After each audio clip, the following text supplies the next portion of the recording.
بسم اللہ الرحمن الرحیم رب اشرح لی صدری ویسر لی امری واحلل عقدۃ من لسانی یفقهوا قولی اما بعد فقد قال سبحانہ وتعالی فی محکم کتابہ بسم اللہ الرحمن الرحیم والعصر ان الانسان لفی خسر الا الذین آمنوا وعملوا الصالحات صلوات پڑھیں محمد وعلی محمد۔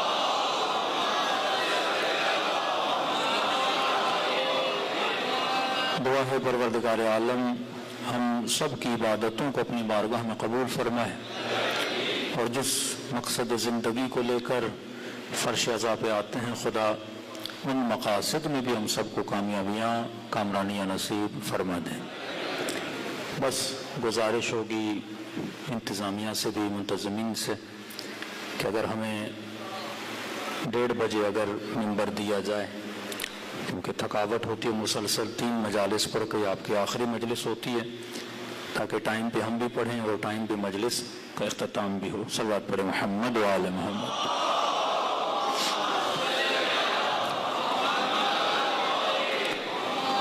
کل آپ کی خدمت میں عرض کیا کہ تشیع شیعہ ایک فرقے کا نام نہیں بلکہ تشیع ایک نیٹ ورک کا نام ہے، اور یہ جیسے جیسے زمانہ گزرے گا آپ کو اس چیز کا احساس بھی ہوگا۔ بلخص 12 دن کی جنگ میں بہت کچھ دشمن کے سامنے، دنیا کے سامنے آیا ہوا کہ مسلمان تو بہت ہیں دنیا میں۔ آج آپ یہ کہیں کہ نمازیوں کی کمی ہے، کمی نہیں، حاجیوں کی کمی ہے، کمی نہیں، عمرے کرنے والوں کی کمی ہے، روزے رکھنے والوں کی کمی ہے، عابدوں کی کمی ہے، نہیں میرے عزیز۔ سوال یہ ہے کہ آج جنگ فکر ہے کہ آپ یہ نہ دیکھو کہ یہ جنگ اسرائیل کی یا ایران کی جنگ تھی، نہیں، یہ جنگ افکار ہے، 2 ملکوں کی جنگ نہیں، یہ 2 افکار کی جنگ ہے۔ اب ایک فکر باطل پہ اگر 10 ملک مسلمان کے جمع ہو جائیں، 20 ملک ویسٹرن کنٹریز کے جمع ہو جائیں، وہ فکر پہ جمع ہوئے ہیں۔ ایشو یہ ہے کہ آپ ایک ملک بناتے ہیں پاکستان، اب سوال ہے کہ پاکستان میں فکر کون سی چلے گی؟ آپ نے پلاٹ لیا کہ یا مسلمان رہیں گے، دوسرا پلاٹ لیا یا ہندو رہیں گے، لیکن سوال ہے کہ جس پلاٹ پہ مسلمان رہیں گے ان کی فکر بھی مسلم والی ہوگی کہ نہیں؟ اس پلاٹ پہ اگر ہندو رہیں گے تو فکر ہندو والی ہوگی کہ نہیں؟ ایک فلم مسلمان بناتا ہے، ایک فلم ہندو بناتا ہے، تو مسلمان جب فلم بنائے گا تو اس میں فکر مسلم ہوگی کہ نہیں؟ فکر مسلم کیا ہے؟ قائد اعظم نے کہا کہ ہمارا کلچر الگ ہے۔ کلچر کہاں سے نکلتا ہے؟ فکر کہاں سے نکلتی ہے؟ آپ جس عقیدے کو مانتے ہو، جس مذہب کو مانتے ہو، وہ چیز آپ کے وجود کے اندر، آپ کے کلچر کے اندر جڑی ہوتی ہے۔ مسلمان ہے تو حجاب کرے گا، مسلمان ہے تو نماز پڑھے گا، مسلمان ہے تو قربانی کرے گا۔ اب قربانی میں جو جانور اسلام نے اجازت دی سب کی کرے گا، بھینس بھی کاٹے گا، گائے بھی کاٹے گا۔ مد مقابل ایک اور فکر ہے جسے ہندو بولا جاتا ہے۔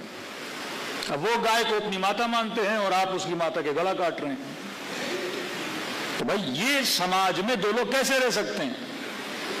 وہی کنفلکٹ جو پاکستان میں ہے، یہ جناب شیعہ ہے، یہ جناب سنی ہے، سامنے کسی گھر کا ہے، مثلا وہ وہابی ہے، آپ امام حسین کے ماننے والے، امیر المومنین کے ماننے والے، جناب سیدہ کے ماننے والے، اور مکتب کی بنیاد تولا تبرہ، تولا مطلب اہل بیت کی محبت، اہل بیت کی ولایت، اہل بیت کے فضائل، تبرہ کا مطلب اہل بیت کے دشمنوں سے بیزاری۔ لیکن سامنے والا جس گھر میں رہتا ہے وہ ان دشمنوں سے محبت کرتا ہے۔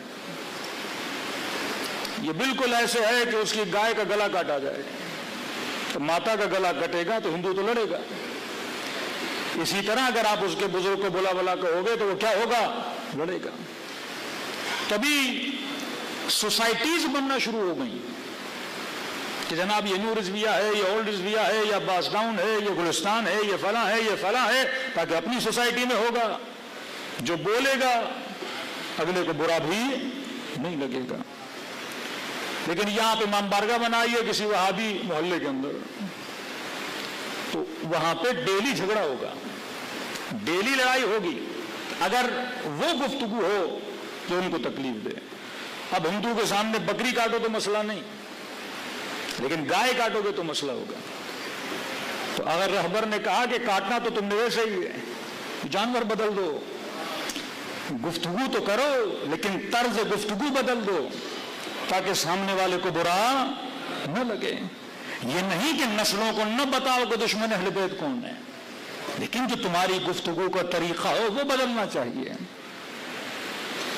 کہ کسی کے جھوٹے خدا کو بھی برا بلا نہ کرو, کیونکہ وہ اس کا عقیدہ ہے, وہ اس کے کانشیس میں وہ چیز بیٹھی ہوئی ہے. نیٹ ورک آف اہل بیت کا مطلب کہ تم نے ایک سماج بنانا, ایک سوسائٹی بنانی ہے. اس سماج کے اندر افراد رہتے ہیں, ان کی سوچیں رہتی ہیں. تو آج جو جنگ ہے وہ جنگ افکار ہے. اب میں نے ایک سوسائٹی بنائی, بھائی یہاں پہ مثلا مسلمان رہیں گے, دوسری سوسائٹی میں ہندو رہیں گے. مسلمان اگر اپنی سوسائٹی میں رہے گا تو اس کی افکار اور فکر کیا ہوگی؟ فکر مسلم ہوگی, وہ فکر ہندو ہوگی. اب ہندو کلچر میں dance is the part of worship. Dance ان کی عبادت کا حصہ ہے. جس طرح صوفیہ ناچتے ہیں تو وہ ایک ان کا طریق ہے, ڈھول لگانا, رقص کرنا, اللہ اللہ کرنا, وہ ان کی عبادت کا حصہ ہے. وہ بھی مسلمانوں کا ایک فرقہ ہے. اسی طرح ہندوؤں کے کلچر میں ڈانس ہے, موسیقی, میوزک, یہ ان کے کلچر کا حصہ ہے. پھر آپ صوفیوں کے یہاں وہاں بھی میوزک, وہ اللہ کے گیت گاتے ہیں اور وہ میوزک پہ گاتے ہیں. ان کے یہاں بھی رقص پایا جاتا ہے, ہندوؤں کے یہاں وہ بھی چیز پائی جاتی ہے. تبھی آپ ہالی ووڈ کی فلمیں دیکھیں گے, اس میں ڈانس وانس نہیں ہوتا. یہ نہیں کہ مثلا جو کرسچن ہیں وہ ڈانس کو برا مانتے ہیں, وہ بھی کلبس میں جاتے ہیں, ناچتے ہیں, سب کچھ کرتے ہیں, لیکن ان کی فلم میں نظر نہیں آتا کیونکہ بیک گراؤنڈ کرسچینٹی کا بیک گراؤنڈ ہے. کرسچینٹی میں, مسیحیت میں ڈانس کا کوئی کانسیپٹ نہیں ہے. یہ اور بات ہے آج بے دین ہو گئے تو ہر کام کر رہے ہیں, لیکن ہندو مکتب میں, ہندو مذہب میں کیونکہ ڈانس ان کے کلچر کا حصہ ہے, لہٰذا ان کے ہر مووی میں آپ کو ڈانس نظر آتا ہے. مطلب آپ یہ تصور کر ہی نہیں سکتے کہ انڈیا کی مووی اور گانا نہ ہو, لیکن ہالی ووڈ کی کئی فلمیں آپ اٹھا لیں گے اس میں گانا نہیں ہوگا کیونکہ وہ اس کے کلچر کا حصہ ہے. اب یہ بے وقوف مسلمان جس نے مثلا ملک بنایا پاکستان کے نام سے, کہ بھائی تم نے بنایا کیوں؟ تاکہ مسلم کلچر ہو. اب مسلم بنے اور فلم بناؤ, کاپی کس کو کر رہا ہے؟ اسی انڈیا کو کاپی کر رہا ہے. بھائی جب تم نے کاپی ہی کرنی تھی تو تم پھر یہاں کیوں آئے؟ اس سے اچھا تھا کہ تم وہیں باقی رہتے. مسلم سوسائٹی کا مطلب ہے کہ مسلم کلچر, مسلم سوسائٹی کا مطلب ہے مسلمانوں کے اقدار. مسلم سوسائٹی کا مطلب اگر اسلام میں حیا ہے تو تمہارے ڈرامے میں, تمہاری اسٹوری میں حیا ہونا چاہیے. اسلام میں اگر غیرت ہے تو تمہاری اسٹوری میں, تمہارے ڈرامے میں غیرت ہونی چاہیے. وہی غیرت جو آپ کو کربلا میں. اب یہ تعلیمات مکتب سے نکلتی ہیں. اب سوسائٹیز آپ لاکھ بناؤ, لیکن فکر اگر ان کے ساتھ مل گئی تو ان کو مسئلہ اس سے نہیں ہے کہ آپ 10 مسلمانوں کے ملک بناؤ, کہ تم 20 بنا دو, تم 40 بنا دو, لیکن ہم تجھے فکر اسلام پہ چلنے نہیں دیں گے.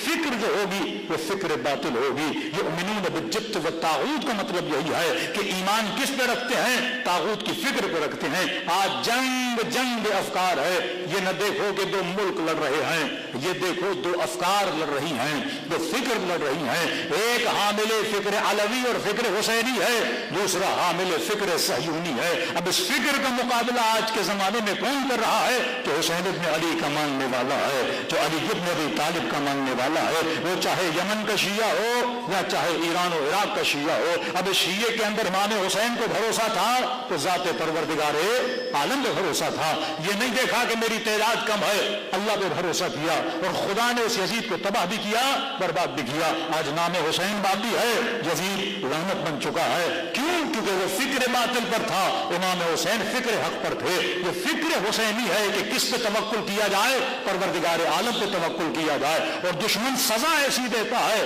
تاکہ یہ پنشمنٹ ہو جائے، آگے کوئی اس چیز کو سوچے نہ۔ میں سمجھ تمار کو درخت سے کیوں باندھا گیا، زبان کیوں کاٹی گئی، بازو کیوں کاٹے گئے، تاکہ کوئی فضائل امیر المومنین نہ پڑھے۔ جناب حجر بن عدی کو زندہ کیوں جلایا گیا؟ کبھی ان کو جلاتے تھے، کبھی ان کے سر قلم کرتے تھے، کبھی ان کے جسموں کو عبرت بنانے کے لیے جناب زید کا جنازہ سردر ادارے حکومت لٹکایا گیا، اور کتنے دنوں تک وہ لٹکتا رہا تاکہ لوگوں کے ذہنوں میں انتقام کا خیال نہ آئے، حکومتوں کے خلاف اور ظالموں کے خلاف قیام کرنے کی فکر پیدا نہ ہو۔ اور یہ فکر علوی ہے کہ شیعہ کبھی موت سے ڈرا نہیں کرتے۔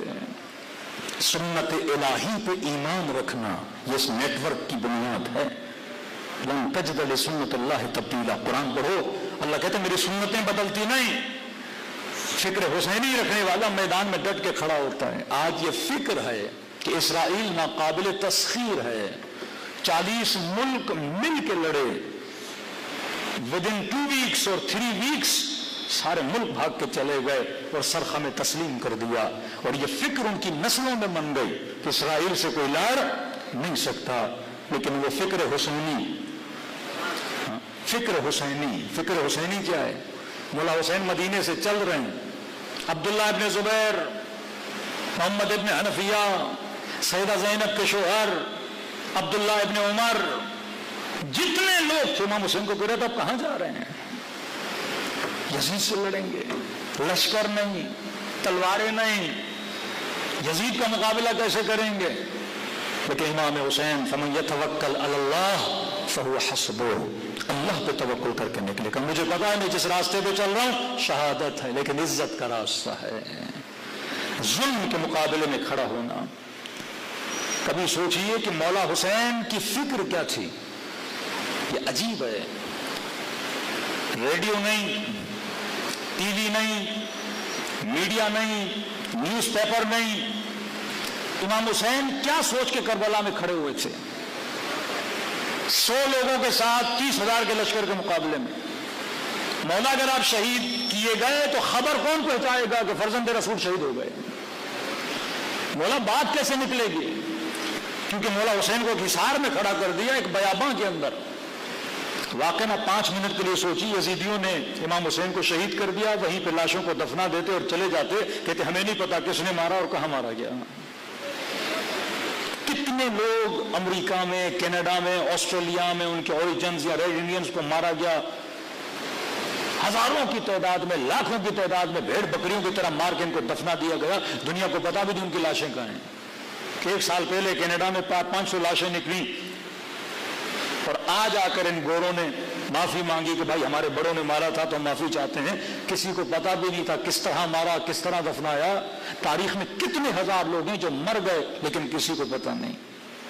لیکن امام کھڑے ہیں کہ مولا ایک جنگل اور بیاباں کے اندر ہے، آپ کو شہید کر دیا جائے گا، لاشیں دفنا دیے جائیں گے، دنیا کو کیسے پتا چلے گا؟ اتق اللہ یجعل لہ مخرجا وَيَرْزُقُهُ مِنْ حَيْثُ لَا يَحْتَسِبُ، جہاں سے تم نے سوچا بھی نہیں خدا وہاں سے راستہ بناتا ہے۔ کس طرح خدا نے پیغام حسین کو آگے بڑھایا۔ آج وجود شیعہ کسی معجزے سے کم نہیں ہے، کسی قوم کو اتنا نہیں مارا گیا جتنا تشیع کو مارا گیا ہے، جن کے سروں کی قیمتیں رکھی گئیں۔ آج ترکیہ میں اور شام میں یہ علوی فرقہ جو آپ سنتے ہیں، ان کو کہتے ہیں ایتام آل محمد، یتیمان آل محمد۔ بتا 2 اماموں کے نام ان کو آتے ہیں، ایک امام حسین، ایک امام علی بن ابی طالب۔ شراب بھی پیتے ہیں، ہر گناہ کرتے ہیں، سب کچھ ان کو پتا نہیں۔ اسی زمانے میں کچھ پہاڑوں میں بھاگ گئے، کچھ کہاں چلے گئے، اس قدر ان پہ ظلم ہوا، آج ان کو پتا بھی نہیں کہ ہماری اصلیت کیا ہے، ہماری حقانیت کیا ہے۔ جن کے سروں کی قیمتیں رکھی گئیں، جن کو اس قدر قتل کر دیا گیا، اور آج کے زمانے میں اقلیت میں آپ ہو لیکن کسی کے اندر جرأت سر اٹھانے کی، وہ علی بن ابی طالب کے چاہنے والے ہیں۔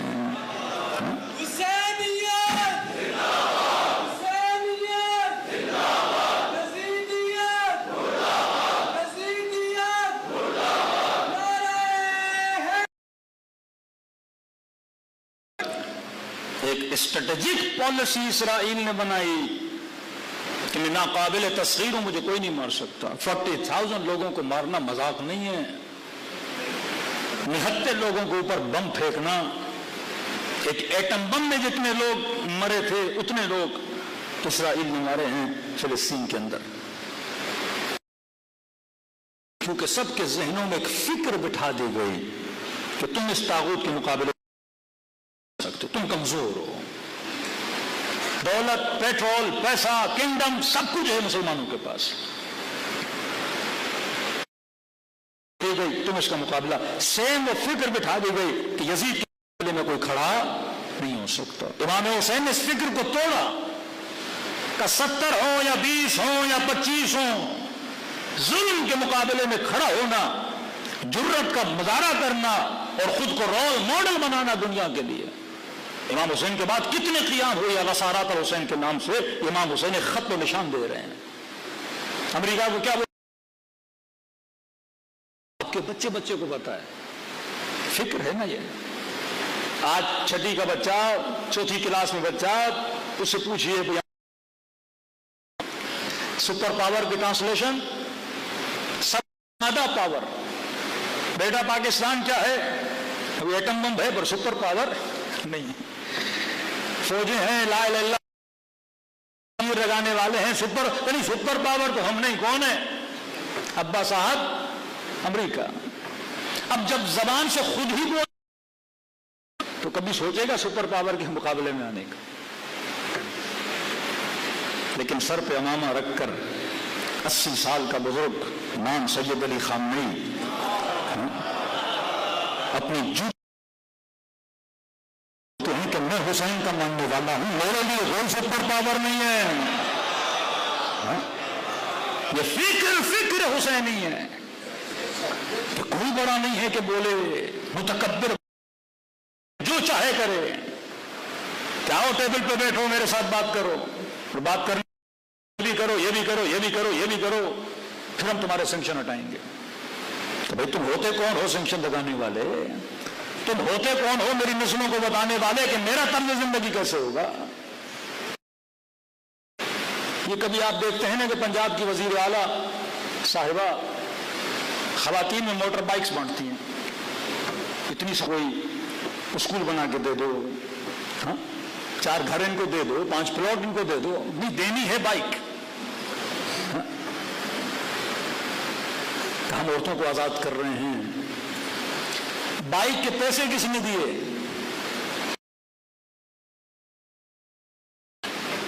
بجٹ منظور ہوتا ہے۔ جب ٹرمپ الیکشن جیتا تو ایلن مسک اس کے ساتھ $500 ملین ڈالرز ایلن مسک نے انویسٹ کیے افریقن کنٹریز میں، for what? To promote LGBT۔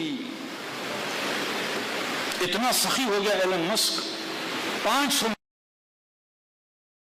جن کے پاس کھانے کے لیے پیسہ نہیں، تو NGOs بنے، کس کو پروموٹ کیا جائے؟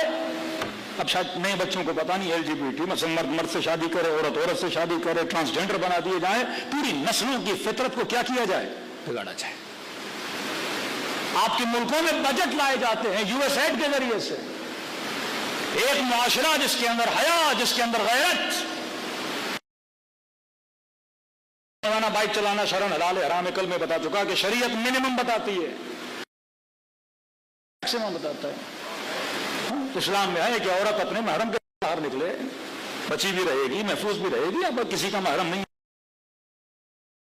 کلی اب 100 خواتین سب 95 کے محرم ہوں گے، کوئی 5-6 کیس ہوگا، یونیک کیسز، وہ اصول کلی نہیں ہوتا کہ وہ سب پہ حاکم ہو جائے۔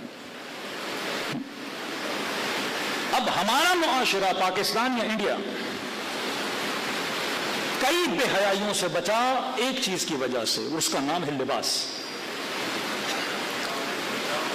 ایران کے راس میں دا مین لیڈرشپ آیت اللہ مسعود صاحب، لیکن حجاب کے معاملے میں ایران بہت پیچھے چلا گیا۔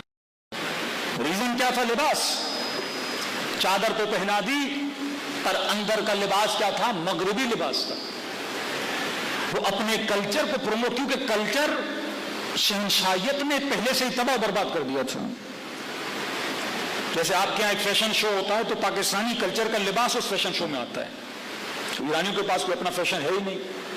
جتنا وہاں لباس آتا ہے وہ ترکی سے امپورٹ ہوتا ہے. ترکی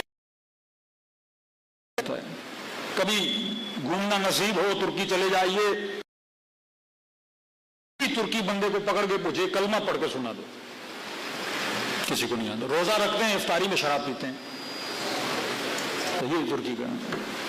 کبھی آپ یورپ جائیں تو پتہ چلے نا یہ ترکوں کا ہوٹل ہے، ریسٹورنٹ ہے، تو مسلمان گھس جاتے ہیں کھانا کھانے کے لیے. وہ ترک ہیں، مسلمان ہیں، اور اس ریسٹورنٹ مرغی بھی ہے وہاں پہ. اب ظاہر مرغی ہے تو پوچھو کہ حلال ہے، بولے گا حلال ہے، کھانا حلال ہے. اب اس کا مطلب حلال سے یہ ہے کہ مرغی حلال ہے، اس کا مطلب یہ نہیں کہ کٹائی حلال ہے. وہ کہتے ہیں حلال سے مطلب خنزیر نہیں ہے، سور نہیں ہے. کٹائی اس کی وہی ہے جو کافروں والی کٹائی. کیونکہ اس قدر ان کے دین کو تباہ و برباد کر دیا. کلچر گیا تو دین گیا. مسجدیں خوبصورت، کرتیں بڑی اچھی. کسی بھی جگہ سے پوچھو، اردو کا ایک محاورہ ہے کہ کوئی بندہ کہتا ہے تمہارا منہ لال، فطرتن تمہارا رنگ چہرہ لال ہے اور میرا نہیں ہے، تو میں اپنے منہ پہ چپیڑے مار کے تو اس سے زیادہ لال کروں گا. تو ان کا یہ مثال ہے کہ انہوں نے انگریزوں کو کہا کہ تم بے حیا ہو، پر ہم فطرتن نہیں ہیں، پر اتنا کر کے دکھائیں گے کہ تم سے بھی 2 قدم آگے چلے جائیں گے. اور واللہ یہ آگے ہیں. پورا کلچر امپورٹ ہوا، ان کا لباس امپورٹ ہوا، اوپر سے تو چادر، لیکن انٹرنیٹ بھی کلچر. آپ کا معاشرہ بچا کس چیز کی وجہ سے؟ کیونکہ ہندوؤں کے مذہب میں حیا ہے.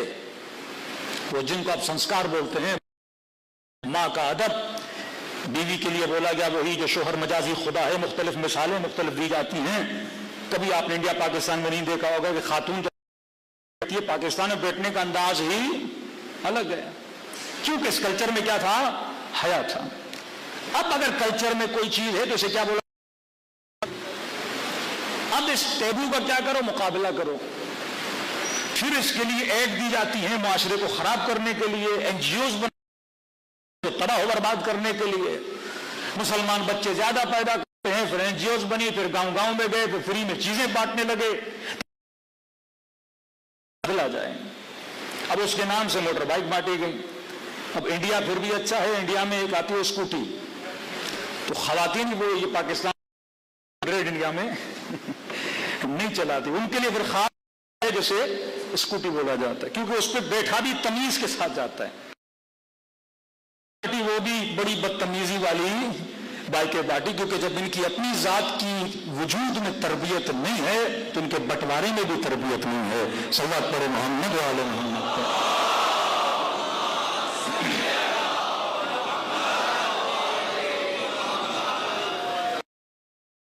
کریٹ کیا کہ یہ ملک سپر پاور ہے، تو آپ پھر سوچو گے بھی نہیں کہ میں اس کے مقابلے میں جہاں اسرائیل نے ایک فکر بنائی کہ میں ناقابل تسخیر ہوں، اس فکر کو توڑا اہل بیت کے چاہنے والوں نے. ایران تو ایک منظم ملک ہے، 40 سال ہو گئے آزاد ہوا. پاؤں میں پھٹے ہوئے جوتے، سوویت یونین کے زمانے کی کلیشن کوفیں. جان کیری امریکہ کا فورن منسٹر کسی عرب ملک کے فورن منسٹر کو بلا کے کہتا ہے تمہیں شرم نہیں آتی؟ ہم نے تجھے $2 ملین کی ٹینکیں دی اور یہ پھٹی ہوئی جوتیاں پہنے ہوئے سوکھا سا جسم چھوٹے کلیشن کوف لے کر آتے ہیں اور تمہارے فوجیوں کو اتار کے ٹینکیں لے کر چلے جاتے ہیں. تو اسے کیا پتا تم انہیں ٹینکیں تو دے سکتے ہو لیکن ان کے فوجیوں کے اندر شجاعت علوی نہیں بھر سکتے. یمنی جوانوں کے دلوں میں شجاعت علوی، قدرت علوی، حماسہ حسینی ان کے وجود میں ہے، تبھی وہ للکار طاقت بھی رکھتے ہیں. اور ایک چھوٹی سی مثال تاریخ اسلام کا واقعہ. کتنا سخت جملہ رسول خدا نے فرمایا کہ من لہذا الکلب، کون ہے جو اس کتے کا منہ بند کرے؟ للکار رہا ہے، پکار رہا ہے، محمد ہے کوئی بہادر تو میرے مقابلے میں بھیجو. کتنے بہادر بیٹھے ہوئے تھے، اٹھ کیوں نہیں رہے تھے؟ کیونکہ وہی ورڈ جو آج بولا جاتا ہے سپر پاور، ایک دوسرے کے کانوں میں بول رہے. ایک دن میں ہم نے دیکھا ہے یہ اونٹنی کا بچہ اٹھا لیتا ہے، کسی نے کہا یہ ایک دن میں پورا بکرا کھا لیتا ہے، کہ اس کے مقابلے جائیں گے تو مارے جائیں گے۔ اور اس وقت بھی اس لئی کے مقابلے میں علی بن ابی طالب کھڑے ہوئے۔ جب مولا علی جائے تو عمرو بن عبد ود کو علی پہ ترس آ رہا تھا کہ جوان ہو، میرے مقابلے میں آ رہے ہو، میں تمہارے والد کو جانتا تھا، امام طاقت کو دیکھو، یہ نہ دیکھو علی غزہ کیا کھاتے ہیں۔ جب ایک یہودی مدینے میں امیر المؤمنین کو دیکھنے آیا کہ مجھے علی سے ملنا ہے، مولا کا لقب حیدر تھا، کہ حیدر سے ملنا ہے، علی ہے کہ نزدیک آیا تو مولا کھانا کھا رہے تھے، کیا دیکھا پانی ہے، سوکھی روٹی ہے ڈبو رہے ہیں اور کدو کھا رہے ہیں، سر سے پاؤں تک امیر المؤمنین کو دیکھا۔ آپ حیدر ہو، وہی ہو جس نے مرحب کو بچھاڑا، وہی ہو جس نے اندر کو بچھاڑا۔ امام نے فرمایا میں نے جسم کی طاقت سے نہیں، میں نے روح کی طاقت سے بچھاڑا تھا۔ یہ روح علوی 88 سال کا بوڑھا سید علی خامنئی کے جسم کو نہ دیکھو، اس کی روحانی طاقت کو دیکھو، اور روحانی طاقت وہ شجاعت علوی، وہ قدرت اعصاب ہے کہ یہ نہ دیکھو اس نے اپنی قوم کو باور کروایا، اپنی قوم کو منوایا، اپنی قوم کے بچے کو یہ سمجھایا کہ اگر حسین کے ماننے والے ہو تم کسی بھی یزید کے مقابلے میں کھڑے ہو سکتے ہو، اور فرمایا ذلت کی زندگی سے عزت کی موت بہتر ہے۔ 8 سال جنگ ہے ایران اور عراق کی، 8 ایئرس، 1.5 سال میں کو جنگ ختم کرو۔ خمینی صاحب نے کہا نہیں، شروع تم نے کی ہے، ختم ہم اپنی مرضی سے کریں گے۔ اور کہا آپ اتنی جنگ لمبی کیوں کر رہے ہیں؟ کہ تاکہ دنیا کو پتہ چلے اس قوم سے لڑنے تو آؤ گے لیکن جنگ سے نکلنا تمہارے لیے بڑا مشکل ہوگا۔ آج یزید بھی پڑا، اہل بیت نے ایک فکر، ایک نیٹ ورک آپ کا بنایا۔ یہ مت سمجھیے کہ یہ مکتب اہل بیت کوئی معجزاتی مکتب ہے اسی طرح چلا، نہیں، اس کے لیے محنت ہے۔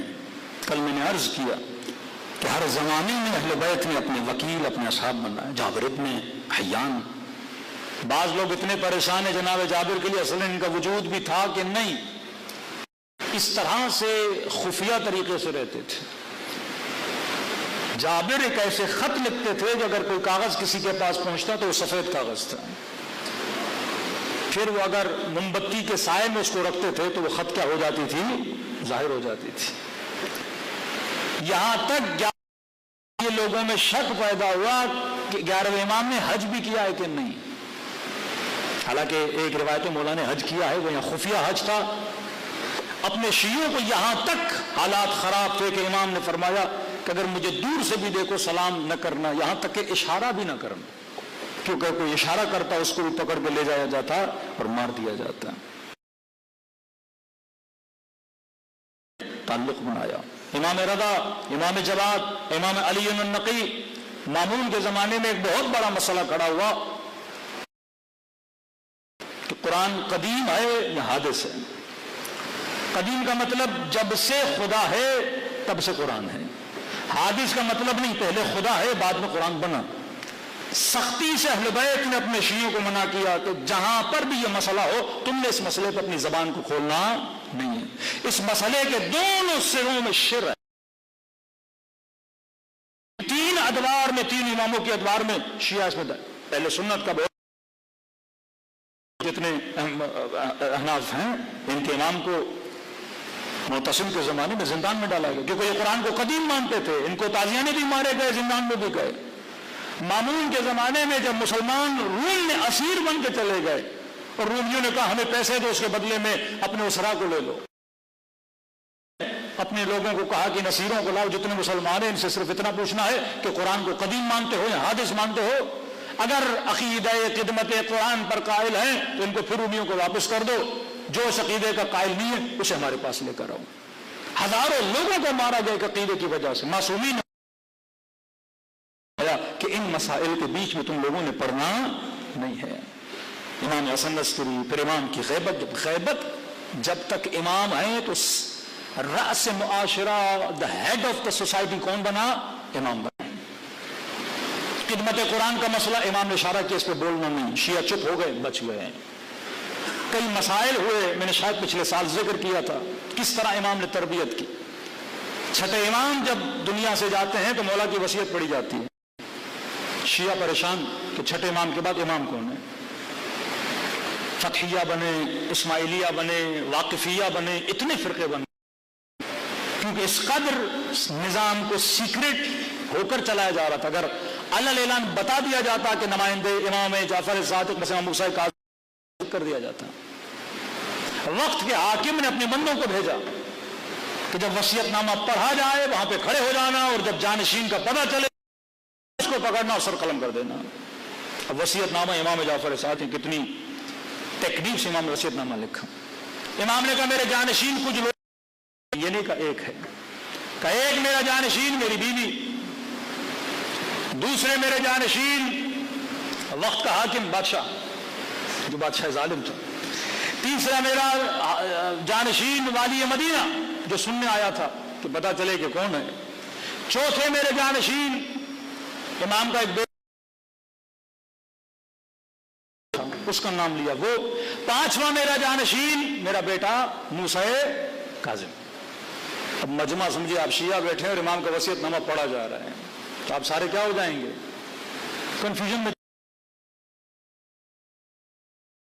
بادشاہ نے بلایا وزیر کو، کہا کون ہے؟ قبلہ اب کس کو ماروں؟ انہوں نے آپ کا نام بھی لیا، کس کو پکڑوں؟ میرا نام بھی ہے۔ تو کہا لوگوں کا ریئیکشن کا سارے کنفیوز تھے کہ جائیں تو کہاں جائیں۔ ابو حمزہ سمالی عبادت کر رہے تھے، ایک شخص دوڑا دوڑا آیا کہ ابو حمزہ سمالی غضب ہو گیا، فرزند رسول امام جعفر صادق دنیا سے انتقال کر گئے، شہید ہو گئے۔ انہوں نے گریہ کیا، کہتے ہیں غش کھا گئے۔ امام کون ہے؟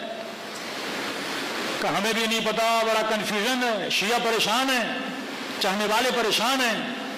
کہ کنفیوژن کیسا؟ بتاؤ تو صحیح کیا ہے؟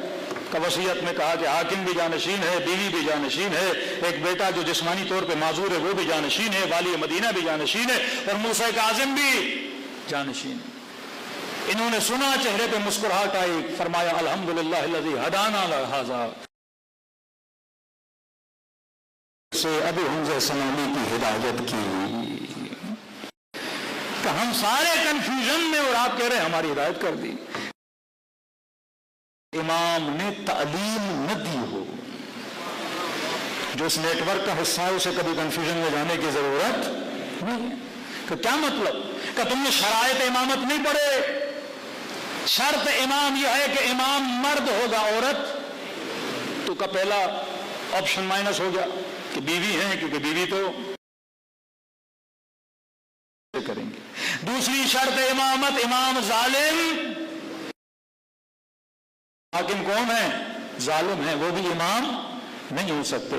تیسری شرط یہ ہے کہ جو امام ہوگا اس کے بدن میں ظاہری کوئی عیب نہیں ہوگا، کہ جو بیٹا معذور ہے وہ تو امام ہو ہی نہیں سکتا۔ آپشن ایک ہی ہے، موسیٰ کاظم علیہ الصلوۃ والسلام کا۔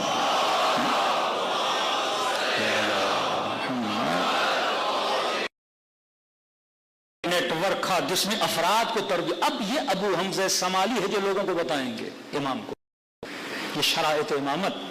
آج کا شیعہ جو عباس ٹاؤن میں بیٹھ کر اہل بیت کو مانگ، اسے پتا ہے کہ امام معصوم بھی ہیں، اسے پتا ہے کہ امام بچپن میں بھی امام ہوتا ہے، اسے پتا ہے کہ امام کی طاقت اور امام کا پاور کیا ہے، لیکن امام رضا کے زمانے میں اتنے سال امام کے ساتھ رہنے والے، کل میں نے عرض کی جناب یونس کہ امام رضا شہید ہو گئے اور کہا کہ امام جواد کبھی چھوٹے ہیں، ہم ویٹ کریں گے۔ تم نے قرآن نہیں پڑھا عقید امامت کہ امام اگر حضرت عیسیٰ ماں کے میں نبی ہوں تو امام بھی نبی کے مقام سے بعقید تشیع رسول خدا کے جانشین ماں قبل تمام جان چاہے افضل ہیں، تو یہ بھی ماں کے شکم سے لے کر اور جب تک دنیا میں ہیں مقام امامت پر کیا کہ آپ نے ایک مسافت اور سفر طے کیا ہے۔ اس زمانے میں عقائد کے مسائل تھے، لوگ اتنے مضبوط نہیں تھے۔ اب کسی معاشرے کا ہیڈ امام معصوم ہے تو امام آپ کو بچا سکتے ہیں مختلف مسائل سے۔ شیعوں کے لیے مشکلات تب شروع ہوئی جب امام پردے غیب میں چلے. اب غیبت کی کیا مسئلہ ہوگا؟ وہ مصالح خداوندی ہے. لیکن جب امام غیبت میں گئے تو اصل مسائل شیعوں کے لیے شروع ہو گئے. اصولی طبقہ، اخباری طبقہ، تفکیکی، فلسفی، ایک آیت اللہ دوسرے آیت اللہ کو کہہ رہا کہ اگر یہ فلسفے کو مانتا ہے یہ نجس ہے. مطلب اس حد تک حوزہ یہ علمیہ میں مسائل تھے. فلسفہ پڑھتا ہے، فلسفہ مانتا ہے، وہ نجس ہے. ایون آپ اس سے ہاتھ نہیں ملا سکتے. امیر المومنین کا ماننے والا ہاتھ نہیں ملا سکتے. پھر اصولی شیعہ، پھر اخباری شیعہ، مسائل جدید، ٹرانسجینڈر کا مسئلہ، یہ اس زمانے میں تو نہیں تھے. ایک بندہ آپریشن کرا کے مرد بھی بن سکتا ہے، عورت بن سکتی ہے. آپریشن جائز ہے، حرام ہے. انٹرنیٹ آ گئے، آپ جوان کے مولانا انٹرنیٹ استعمال کریں کہ نہ کریں. اصولی بڑے محتاط، اہل بیت میں بہت شدت ہے ان کے اندر، لیکن مسائل میں فلوئنٹلی وہ آسانی سے آگے بڑھ جاتے ہیں. اب آپ کب تک اس جوان کو روکو گے جناب انٹرنیٹ استعمال نہیں کرو، حرام ہے. 1 دن 2 دن 5 دن 6 دن، لیکن معاشرہ بغیر انٹرنیٹ کے جب چل ہی نہیں سکتا. یونیورسٹی میں ایڈمیشن لے گا، کہیں گے ای میل ہے کہ نہیں، فلاں ویب سائٹ پہ جا کے فارم بھرو. حرام. اب یونیورسٹی میں جا ہی نہیں سکتا جب تک انٹرنیٹ اس کے پاس نہ ہو. تو آپ چیزوں ٹیکنالوجی کا مقابلہ نہیں کر سکتے. مسائل بڑھتے گئے، امام موجود نہیں ہے، مطلب پردہ غیب میں ہے، ٹیکنیکس بنانی ہے. اس قدر ظلم ہوا. شہید اول، شہید ثانی، ان کو شہید کر دیا گیا. ان کے جنازوں کو شام کی شامات کی گلیوں میں گھمایا گیا، ان کے جنازوں کو جلایا گیا. یہ 2 کتابیں، کتاب اللمعۃ الدمشقیہ، دمشقی کہتے ہیں کیونکہ دمشق میں لکھی گئی تھی، یعنی آپ کے سارے فقہی مسائل کی بنیاد ثانی شام کے زندانوں میں بیٹھ کے لکھی. اور بیچارے نے زندان کی دیواروں پہ لکھی. اس کے پاس سیاہی نہیں تھی، اپنے خون کو نکال کے اسے سیاہی بنا. پھر شہید ثانی آتے ہیں، اس کتاب کے نسخوں کو اتارتے ہیں، پھر اس کی شروحات آ جاتی ہیں. آج آپ کے حوزے علمیوں میں پڑھائی جاتی ہیں، اور آپ کے اتنی آسانی سے چیزیں آپ تک نہیں پہنچی. یہ وہ نیٹ ورک تھا جو اہل بیت نے تعلیم دی اور جو آج تک موجود ہے. تو جب ذہنوں کو اور فکروں کو فکر اہل بیت سے نہیں ملایا جائے گا، تب تک معاشرے ترقی نہیں کر سکتے. صلوات پڑھیں محمد و آل محمد.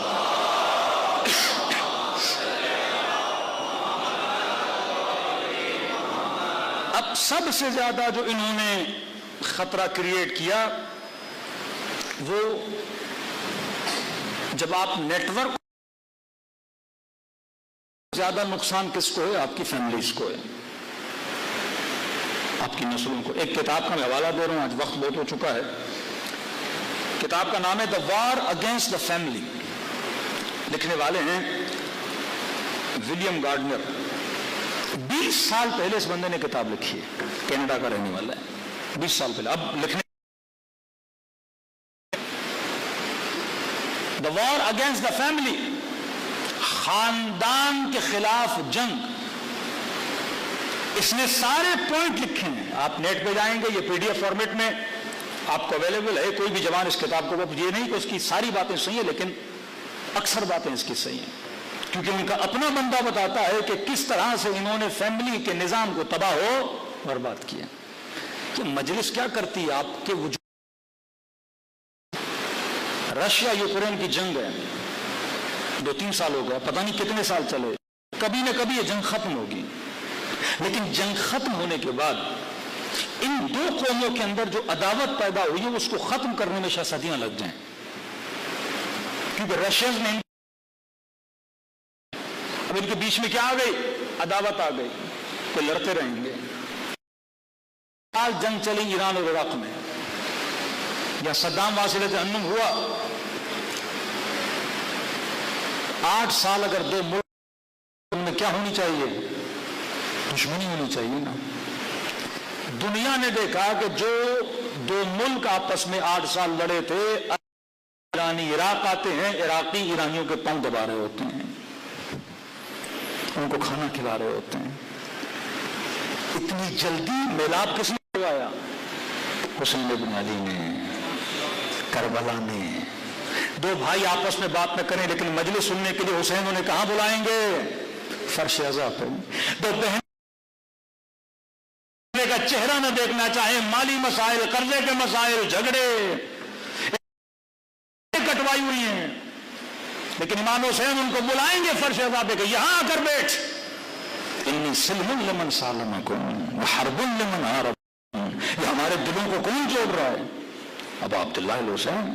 فرش عزا ایک سسٹم کا نام ہے، ایک کلچر کا نام ہے، یہ ایک تہذیب ہے کہ یہاں نسلوں کو بنایا جاتا ہے. آج ہم باقی ہیں تو اس فرش عزا امام حسین کی وجہ سے. 8 سال جنگ لڑنے والی قومیں اس طرح گھل مل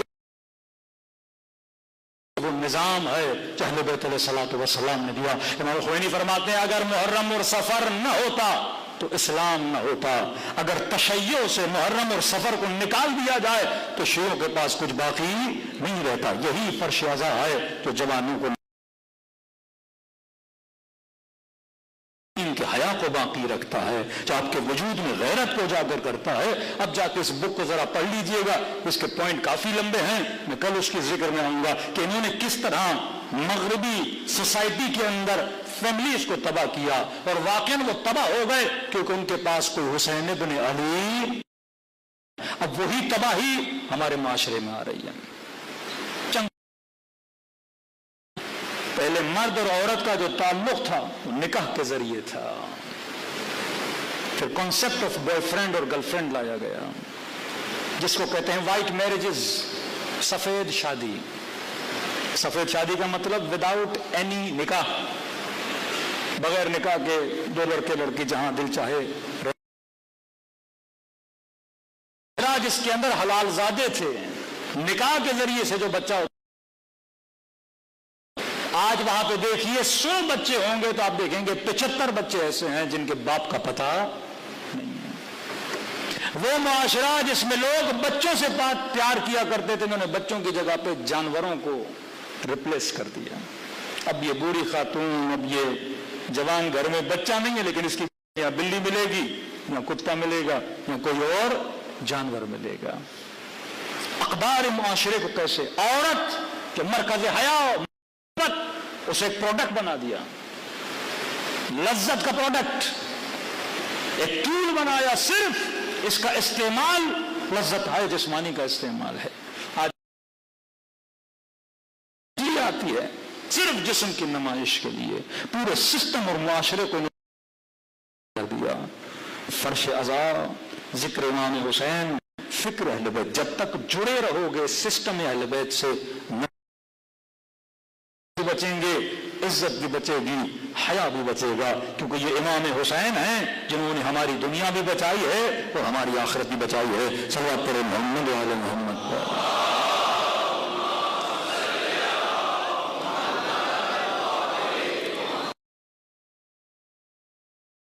نیٹورک کو اہل بیت علیہ الصلوۃ والسلام سے جڑے رہیں گے، بچے رہیں گے. اور یہ نیٹ ورک مرثیے کی صورت میں، نوحے کی صورت میں، بس اس کو ایک سانچے میں ڈھالنا ہے. جب تک ان کے قوانین پہ چلتے رہیں گے ہماری نسلیں بچتی رہیں گی. فرمایا خدا نے اس قوم کو غم حسین تو گریے جیسی، ہمیں تو چلتے پھرتے اتنے جوان کی خواتین کے پیغامات آتے ہیں کہ ایک اس فرمان اہل بیت کی وجہ سے، اس واقعے کی وجہ سے، اس ذکر مصیبت کی وجہ سے ہمارے دل کے اندر خدا نے یہ نورانیت پیدا کی. عالم دین کہتے ہیں کہ میں اپنی شخصی لباس میں تمامہ وغیرہ نہیں تھا، کہتے ہیں اپنے کام کرنے کے بعد روڈ سے گزر رہا تھا تو روڈ پہ خاتون کھڑی تھی، حجاب وجاب صحیح نہیں تھا،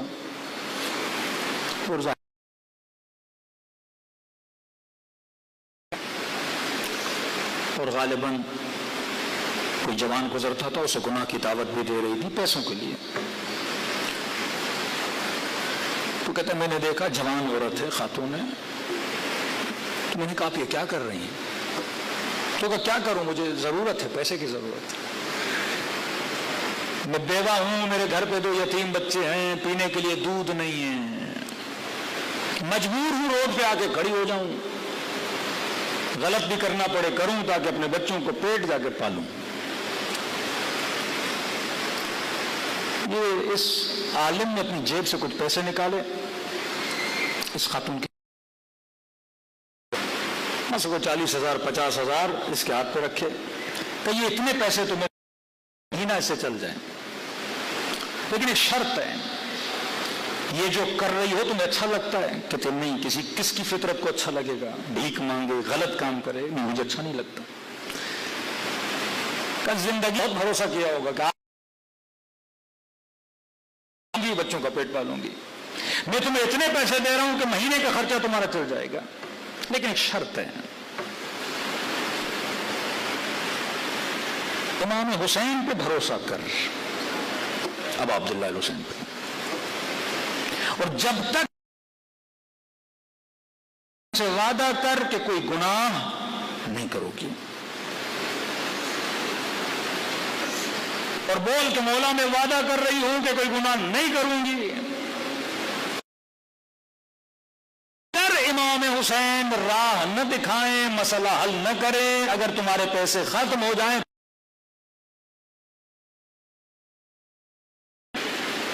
اس نے کہا آسمان کے نیچے کھڑی ہوں، آپ سے وعدہ کرتی ہوں، مجھے حسین کی قسم ہے جب تک یہ پیسے ہیں میں گناہ کا سوچوں گی بھی نہیں۔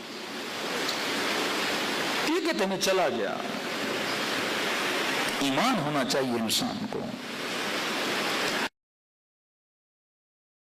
بعد میں کربلا گیا امام حسین کی زیارت کو، ذریعہ امام حسین کی زیارت کی، بین الحرمین سے گزر رہا تھا تو میں نے دیکھا ایک شخص ہے جو دوڑا دوڑا میرے پیچھے آ رہا ہے، ایک جوان ہے، داڑھی واڑی رکھی ہوئی ہے، قبلہ صاحب جی جی جی، تو میری بیوی آپ سے کچھ بات کرنا چاہتی، کہتے آگے بڑھا، ایک خاتون محجبہ، چہرے پہ پوشی لگی ہوئی، چہرہ بھی پردے سے ڈھانپا ہوا۔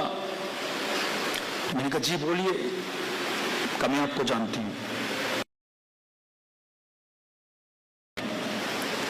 کہ 2-3 سال پہلے آپ نے روڈ پہ میرے ہاتھ پہ 40,000 رکھے تھے، امام حسین سے وعدہ کرو، بھروسہ کرو، جب تک یہ پیسے ہیں گناہ نہیں کرو گی۔ کہ میں نے اپنے وعدے پہ عمل کیا، میں نے گناہ کا کبھی سوچا بھی نہیں۔ کہ جیسے یہ نیت کی کہ 40 دن تو دور ہیں، 1 ہفتے میں خدا نے میرے گھر میں رشتہ بھیجا، اسی جوان کا رشتہ ہے، اور اتنا نیک اور متدین جوان مجھے اپنی زوجہ بنایا۔ کہ اس دن کے بعد میرے دل میں اتنا امام حسین آیا کہ اتنے سالوں کے بعد پھر امام حسین نے مجھے کربلا بلایا، اور کربلا بلایا تو میرا سامنا کس کے ساتھ ہوا؟ آپ کے ساتھ ہوا، کہ میں آپ کو بتاؤں کہ حسین نے اپنا وعدہ پورا کیا۔ یہ مجلس عزا امام حسین سطروں سے نکال کر میدان طہارت میں لا کے سوال بھروسہ کرو اہل بیت علیہ الصلوۃ والسلام پہ۔ اس طرح کہہ رہا ہوں، کسی ملک کا لیڈر اتنی ہمت نہیں رکھتا، لیکن یہ سید علی کا وجود حسرتیں کھاتی ہیں، خدا ہمیں ایسے لیڈر عطا کرے۔ یہ بھروسہ ہے، ومن یتوکل علی اللہ۔ آج جوان امام حسین کی مجلس میں آتا ہے، بھائی تھوڑا تو اللہ پہ بھروسہ کرو، تھوڑا تعلیمات اہل بیت پہ چلو، تھوڑا قوانین جو نہج بلاغہ میں امیر المومنین نے بتایا اس پہ چلو، پھر اگر زندگی میں کوئی مسئلہ ہو تو آپ اہل بیت علیہ الصلوۃ والسلام سے شکایت۔ کیسے ممکن ہے کوئی محرم میں آئے اور خدا حسین کے صدقے میں اس کی جھولی کو آباد نہ کرے، جب ایک آنسو میں اتنی طاقت ہے کہ وہ جہنم کی آگ کو بجھا سکتا ہے۔ مچھر کے پر کے برابر آنکھوں کی پلکیں گیلی ہو جائیں، خدا اس کو جہنم سے آزاد کر دے۔ آئیے دلوں کو کربلا کی طرف روانہ کریں، ایسے سلام کرو۔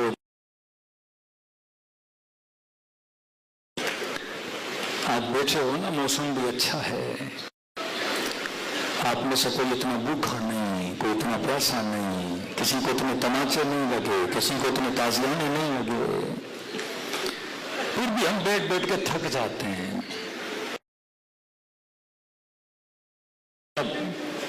کتنے بچے بچوں کو جلتے ہوئے خیموں سے نکالا، کتنی بار خیمے سے تلے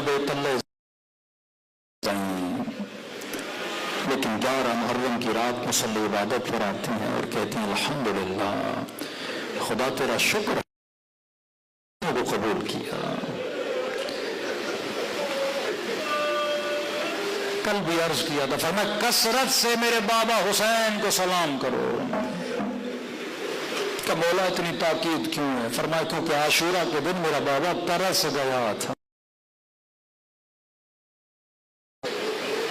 فرمایا جب تم میں سے کوئی سلام کرتا ہے تو میرے بابا کے کلیجے کو ٹھنڈک ملتی ہے، دلوں کو بین الحرمین لے جائیں۔ خدا سب کو توفیق دے میرے سمیت کہ یہ سلام جو کے ذریعے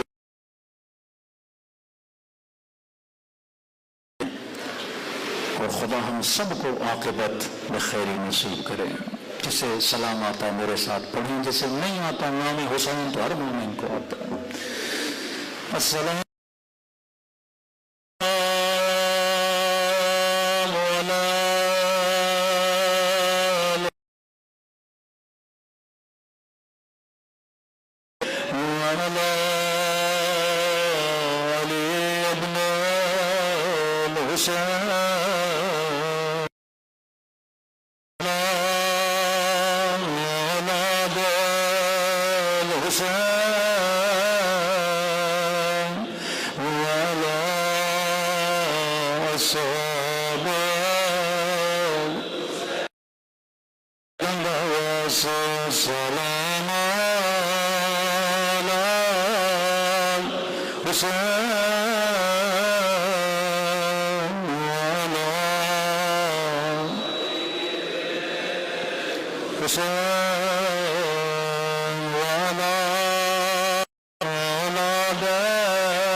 السلام على الحسين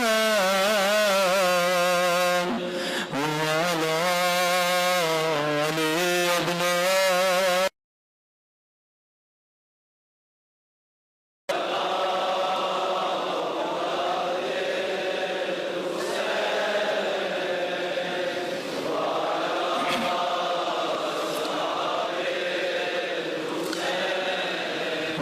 سلام ہو زینب کی لٹی ہوئی چادر پہ،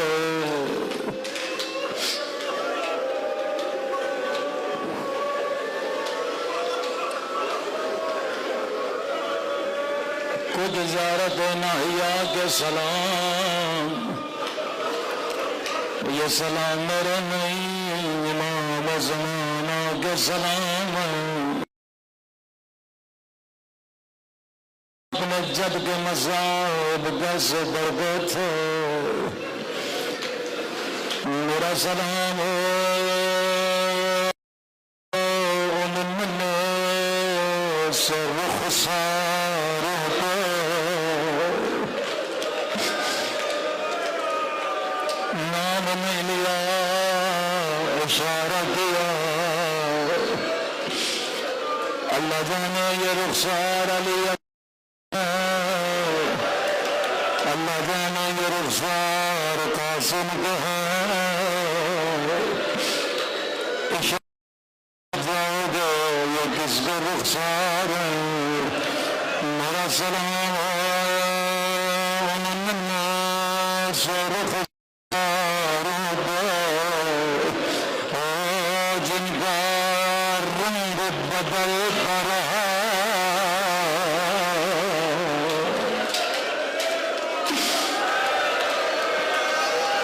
مجھے نہیں پتا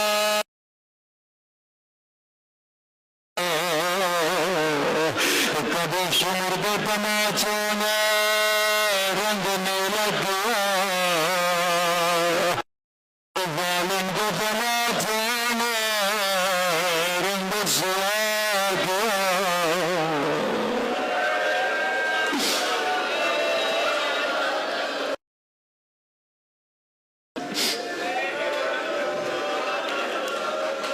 بڑا روئے اہل بیت رخساروں کی وجہ سے.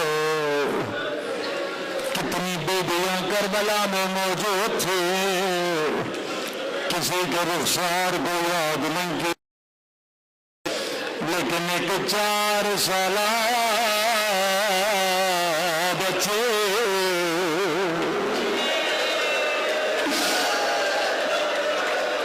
جس کے رخساروں کو ہزاروں قطار رو رہے.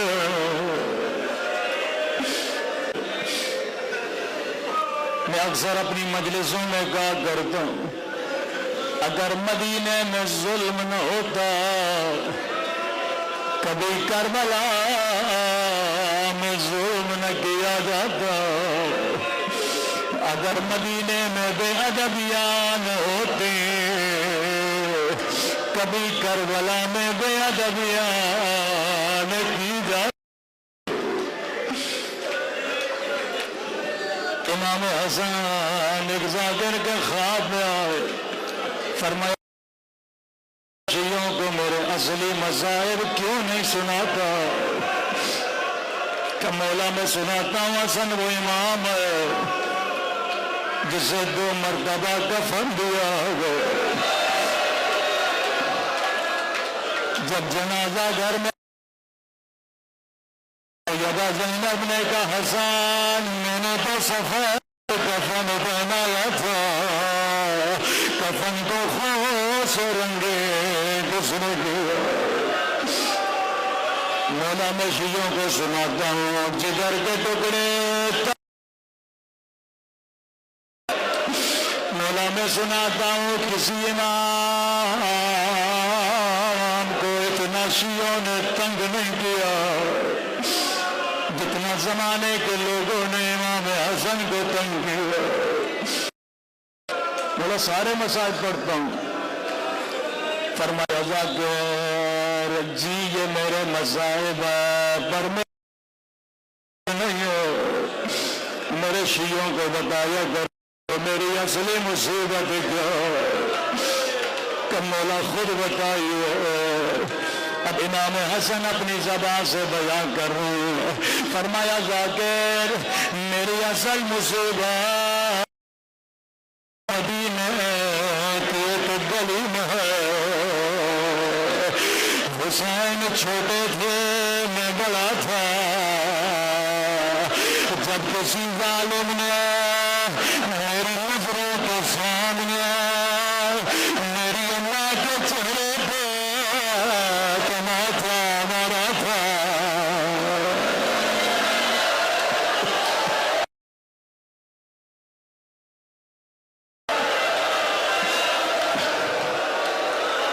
واللہ اگر مدینے میں تماچا نہ مارا جاتا, کبھی کربلا میں سکینہ کے رخساروں کا رنگ نہ بدلتا. ظلم کی ابتدا مدینہ, ظلم کی انتہا کربلا. فرماتے جاتے مجھے بعد میں پتا چلا, جب اماں بات کرتے تھے اپنے چہرے پر چادر رکھتی تھی, کہیں علی کی نگاہ رخسار پہ نہ پڑ جائے. مولا یہ مجمع تیری غیرت بے قربان, لیکن ہائے علی زین العابدین آنکھوں سے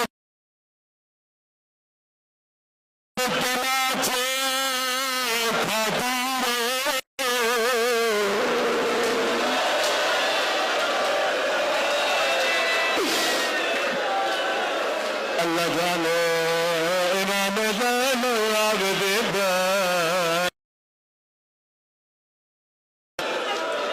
ہمیشہ دعا کرتا ہوں اللہ آپ کی ماؤں کا سایہ سروں پہ باقی رکھے. بڑا مشکل منظر ہوتا ہے جب کوئی بیٹا ماں کا جنازہ اٹھا کر مشکل گھڑی ہے جب کفن میں لپٹا ہوا ماں کا چہرہ دیکھو اور یہ سوچو یہ آخری بار اماں کا چہرہ دیکھنے کو ملتا ہے۔ علی نے غسل لیا، کفن لیا، جنازہ گھر کے سینے میں رکھا۔ اسماء کو کہو آخری بار اماں کا دیدار کر لو۔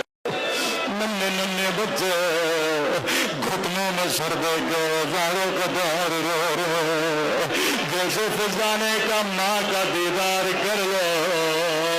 حسن دوڑے دوڑے آگے بڑھے، ماں کے رخساروں کا بوسہ لینے لگے۔ زینب آگے بڑھے، ماں کے سینے سے لپٹ گئے۔ ام کلثوم قدموں سے لپٹ گئے، لیکن خدا کہتی ہے کہ 4 سالہ بچہ تھا، گھٹنے میں سر دے کے قمیص کو دانتوں میں جکڑے ہوئے۔ حسین کا ماں سے خدا غافل نہ کرو گے، حسین کیا اماں سے فضا جب تک اللہ نہیں بلائے گے میں نہیں جاؤں گا۔ علامہ مجلسی فرماتے ہیں اتنا کہنا تھا سیدہ زہرا سے بھی برداشت نہیں ہوا۔ ایک مرتبہ بندے کفن کھلے، زخم باہر آیا، آواز آئی آجا میرے کربلا والے حسین۔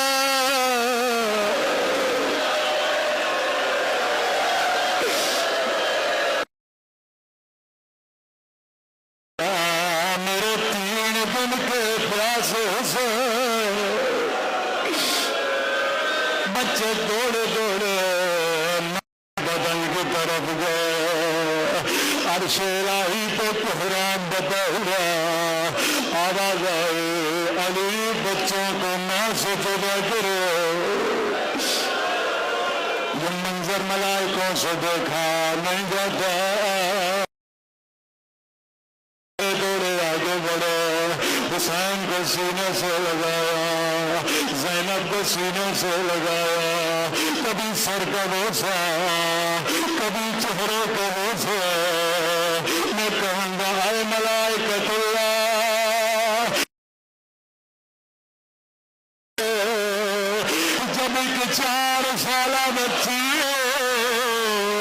بابا کے بدن پہ گری ہے، کسی سے نہیں لگی، یہاں شمرات میں بچے کو بالوں سے اٹھائے سے بنا جانا۔